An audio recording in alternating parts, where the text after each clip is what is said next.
कल commissioner secretary rural development department और पंचायती राज ने एक ऑर्डर निकाला।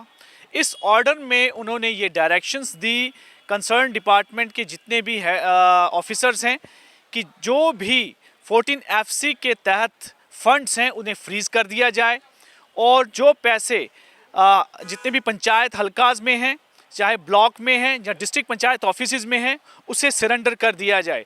और इसके लिए उन्होंने 22 जनवरी तक का ये टाइम जो है डिपार्टमेंट को दिया है कि ये सारा काम इस दौरान सरेंडर जो है फंड्स हो जाने चाहिए।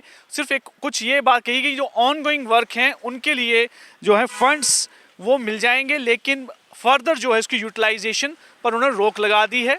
कुछ उसमें कई ऐसी चीज़ें थी जिनको लेकर काफ़ी इश्यूज भी जो क्रिएट हुए हैं कि जिस तरीके से सरेंडर करने की प्रोसेस की बात की गई है कि सिर्फ फाइनेंस अकाउंट असिस्टेंट और पंचायत सेक्रेटरी जो हैं वो ड्यूली साइन करके सरेंडर का काम पूरा करेंगे। जो भी इनके अकाउंट्स में पैसे हैं उसको लेकर भी काफ़ी तरह के डाउट्स जो हैं, क्वेश्चन मार्क इस पर उठ रहे हैं और इसको लेकर पंचायत के जो लोग हैं उनकी काफ़ी इस समय नाराज़गी है, गुस्से हैं, क्योंकि डेवलपमेंट के काम जो हैं वो रुके हुए हैं। 31 मार्च तक के उनको उम्मीद थी कि 14 FC के जो फंड्स हैं इनकी यूटिलाइजेशन हो सकती है। इसको लेकर आज प्रोटेस्ट डिमॉन्स्ट्रेशन हो रहे हैं। इसी सिलसिले में बातचीत करने के लिए हमारे पास इस समय जम्मू कश्मीर पंचायत कॉन्फ्रेंस के प्रेसिडेंट अनिल शर्मा जी हैं।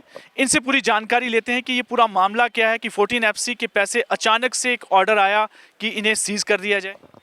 देखिए, हमें भी ये हैरानगी लगी कि गवर्नमेंट ऑफ इंडिया की तरफ से और ख़ुसूसन तौर पे आदरणीय प्रधानमंत्री जी, गृह मंत्री जी, उनकी ये कोशिश है कि जम्मू कश्मीर के अंदर बिलखुसूसन जो गांव देहात में रहने वाली जो आवाम है, जहां तक आज भी 70 साल में रोड नहीं पहुंच सकी, गली नहीं बन सकी, कोई ड्रेन नहीं बन सकी, कोई बिजली का काम नहीं हुआ, कोई पानी का काम नहीं हुआ, जिन लोगों के जो हैं कोई क्लासरूम नहीं है स्कूल के, कोई आंगनवाड़ी सेंटर का रूम नहीं है, तो ये पैसा गवर्नमेंट ऑफ इंडिया ने दिया था गली नाली के लिए कि वही वो बनाई जाए लोगों की सहूलियात के लिए। अनफॉर्चुनेट कल एक ऑर्डर आता है कि ये 100 करोड़ के करीब अमाउंट जो है 4100 पंचायतों में जम्मू कश्मीर के अंदर पड़ा हुआ है। हम कोई पैसा मांग नहीं रहे नया सरकार से, हमें भी पता है 31 मार्च है, अभी कोई पैसा मांगने का वक्त है नहीं। जो भी अमाउंट आएगा 1 अप्रैल के बाद ही आएगा। जो हमारे पास पैसा पड़ा हुआ है, जो अमाउंट पड़ा हुआ है, और ये बहुत बड़ा अमाउंट है, 100 करोड़ के करीब 100 करोड़ रुपया फ्रीज़ करने के लिए जब कल ऑर्डर आया तो ऑल जम्मू कश्मीर पंचायत कॉन्फ्रेंस ने ये ऐलान किया हमने बतौर प्रेसिडेंट कि हर एक डिस्ट्रिक्ट हेडक्वार्टर पे, हर एक ब्लॉक हेडक्वार्टर पे हमारे लोग जो हैं, हमारे भाई बहन जो हैं, सरपंच हजरात, पंच हजरात, डिप्टी सरपंच हजरात, VDC, ये हर जगह पे प्रोटेस्ट करेंगे इस ऑर्डर के ख़िलाफ़। आज कश्मीर के 10 डिस्ट्रिक्ट्स में जगह जगह पे प्रोटेस्ट हो रहे हैं, जम्मू के अंदर भी प्रोटेस्ट हो रहे हैं और उसी की कड़ी में हम लोग भी जम्मू में प्रोटेस्ट कर रहे हैं। एक ही मकसद है कि ये पैसा जो है वो वापस दिया जाए गरीब आवाम को। इस पैसे का इस्तेमाल उस आवाम के लिए होना था, मैंने आपको पहले ही बताया, जिस आवाम को इस पैसे की ज़रूरत है, जिस आवाम को डेवलपमेंट की ज़रूरत है। और सर, वही जानना चाहता हूं कि आपने तो उस काम को देखा ही हुआ है कि क्या कारण है कि अचानक से ये ऑर्डर आया है कि इमीडिएटली जो है ये फंड सीज कर दिए जाएं, जैसे कि आप कह रहे थे कि 31 मार्च तक का समय दिया जाना चाहिए था। देखिए, सभी को इस चीज़ का मालूमात है, तमाम जम्मू कश्मीर के अंदर जो मीडिया हब हैं उनको भी पता है कि 31 मार्च से पहले ये पैसा कहीं से फ्रीज़ करते हैं, कहीं पे देते हैं, और किस तरीके से 10-15 दिन में फिर ये पैसा देते हैं और कहाँ कहाँ देते हैं। और जिन लोगों को चाहे एडवर्टाइजमेंट के ज़रिए पैसा मिलता है, चाहे वो कोई टूर प्रोग्राम के ज़रिए से वहाँ पे ये पैसा इस्तेमाल करेंगे, और इसलिए ये फ्रीज़ किया गया। हमें आशंका है, इसके प्रमाण हमारे पास नहीं है, लेकिन आशंका है कि इस पैसे का इस्तेमाल वहीं पे किया जाएगा जहाँ पे करप्शन के ज़्यादा चांसेस है। और ये कमीशंस के काफी बड़ा आरोप है। बिल्कुल ये आरोप है, सीधा आरोप है। इस पैसे का इस्तेमाल आप देखिए, अगर आप रूरल डेवलपमेंट डिपार्टमेंट की अगर आप एडवर्टाइजमेंट की लिस्ट निकालेंगे, उनसे अगर डाटा मांगेंगे आप कमिश्नर सेक्रेटरी से कि रूरल डेवलपमेंट डिपार्टमेंट ने पिछले 5 साल में कितनी एडवर्टाइजमेंट पे खर्चा किया है, आपको करोड़ों में दिखेगा। वो कहाँ एडवर्टाइजमेंट है, किसको फ़ायदा हो रहा है उस एडवर्टाइजमेंट का? किसी को फ़ायदा नहीं हो रहा। और एक्सपोजर टूर के लिए लोगों को भेज रहे हैं, वो अच्छा है, हम उसका वेलकम करते हैं, उसमें हमें कोई एतराज़ नहीं है। लेकिन बिला वजह जो पैसा अफसरों के टूरों पे खर्च होता है, जो ऐसे बिला वजह प्रोग्रामों में होता है, जो कोई पॉलिटिशियन बाहर से आते हैं, वहाँ रूरल डेवलपमेंट डिपार्टमेंट से पैसा वहाँ पे जो है उन प्रोग्रामों में जो है वो खर्च किया जाता है। लेकिन क्या जब इस तरह के खर्चे किए जाते हैं तो उसके लिए कुछ एक यूटिलाइजेशन सर्टिफिकेट भी तो जाता है 14 एफसी का, तो उसमें क्या इस तरह की कोई भी रिफ्लेक्ट नहीं करता कि किस तरह से ये इस्तेमाल किया गया है पैसे? जनाब वो यूटिलाइजेशन सर्टिफिकेट यूसी जो देना होता है वो भी तो डिपार्टमेंट को ही देना होता है, हमने नहीं देना होता ना। हम तो यूसी उस काम की देंगे जो मेरे गांव में गली बनेगी, मैं तो उसका यूसी दे सकता हूँ ना, है ना। जो सरकार एडमिनिस्ट्रेशन कमिश्नर सेक्रेटरी के ऑफिस से जहाँ से पैसा इस्तेमाल होगा उसका यूसी मुझसे लेने की ज़रूरत नहीं है उनको, ना ही किसी और नुमाइंदे से लेने की ज़रूरत है। तो इसलिए हमें ये आशंका है इस पैसे का इस्तेमाल कमीशन खोरी में होने वाला है, क्योंकि वक्फा 1.5 महीने का रह गया है।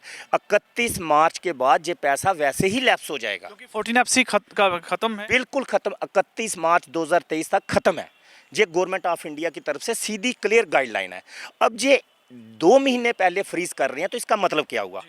इसका मतलब देखो, आप खुद समझदार हैं कि 2.5 महीने पहले फ्रीज करने का मतलब हमारा 100 करोड़ रुपया उठा के अपने सेंट्रल अकाउंट में डालना, जो सरकारी अकाउंट है जम्मू कश्मीर गवर्नमेंट का उसमें डालना। मतलब आप कहीं ना कहीं ये इस तरह का एक क्वेश्चन मार्क भी, आरोप भी है कि जो एक प्रोसीजर होता है सरेंडर करने का उसको भी इन्होंने बाईपास किया है कि सरपंच बीच में नहीं है, सीधे फाइनेंस अकाउंट असिस्टेंट और चीफ और पंचायत सेक्रेटरी को ही सिर्फ अथॉरिटी दी है, पंचायत को अलग रखा गया है। देखिए, ये आपके देखने वाले सुनने वाले ही इस चीज़ को डिसाइड करेंगे कि हमारी बात सही है या नहीं।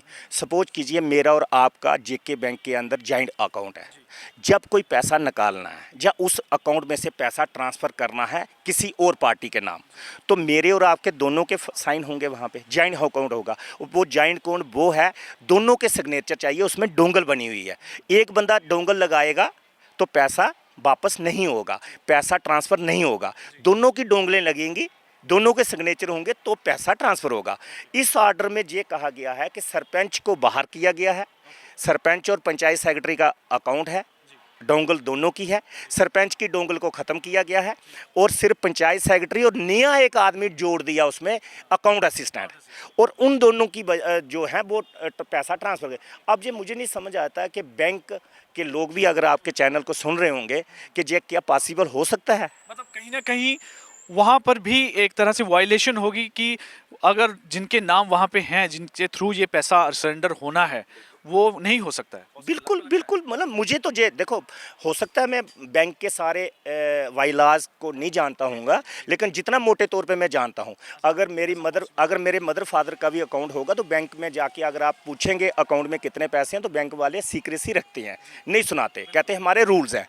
अगर मदर फादर के पैसे नहीं आप बेटे को नहीं बता सकते, बेटी को नहीं बता सकते, अपने किसी रिश्तेदार को नहीं, भाई को नहीं बता सकते, तो फिर कैसे तीसरा आदमी उसमें अकाउंट में ज्वाइंट होके तो उसकी वो ट्रांसफ़र कर सकता है? तो इसलिए ये मुझे लगता है बहुत बड़ा एक ब्लंडर, बहुत बड़ा गफला होने वाला है 100 करोड़ रुपए का।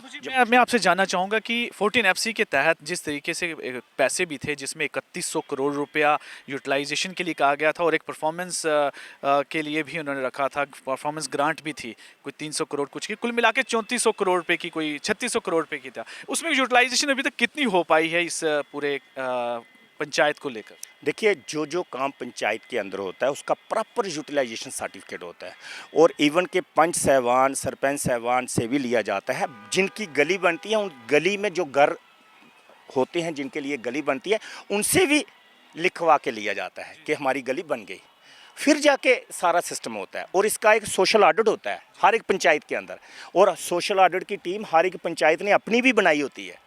तो इसलिए ये तमाम चीज़ें जो है, देखिए, जब आप ग्राम में बार बार हमेशा पिछले 15 सालों से यही कह रहा हूँ, सरपंच और पंच जो हैं वो भी छोटे हैं अवाम से, ग्राम सभा से वो भी छोटे हैं। हम लोग सरपंच, पंच, वीडीसी, डीडीसी, कोई भी नुमाइंदा एमएलए, एमपी जो होता है, जिन्होंने चुना हुआ होता है, हम उनसे छोटे होते हैं।